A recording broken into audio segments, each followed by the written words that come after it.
Major development tonight and the new concern about the threat from ISIS right here in the U.S.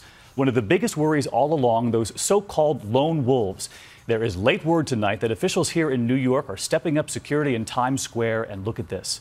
This man from upstate New York, Rochester, under arrest, a local business owner, charged with recruiting terrorists for ISIS. ABC senior justice correspondent Pierre Thomas with late details.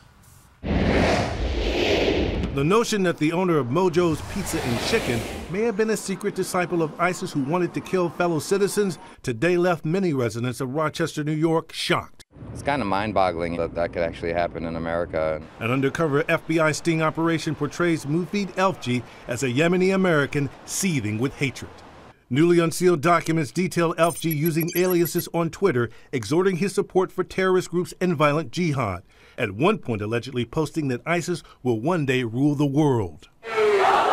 Prosecutors accuse Elfji of actively communicating with ISIS supporters overseas, often using social media. This is the first known case where anyone has been accused anywhere of attempting to recruit for ISIL or ISIS. Right now, authorities are extremely concerned that ISIS is using social media to encourage attacks by lone wolves.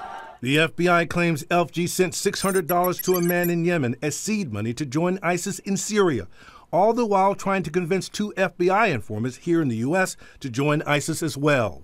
He was arrested in May after allegedly giving one of the informants more than $1,000 to buy 2 handguns with silencers. Amid the concerns about ISIS, New York City police stepping up security tonight in Times Square, despite no specific plot. High-level security now the rule. David? All right, Pierre, this was alarming. Thank you. Let's get straight to our chief White House correspondent, Jonathan Karl, now. And John, on this threat from ISIS and the new U.S. effort in Iraq, sending hundreds of U.S. troops, the president getting some late help today?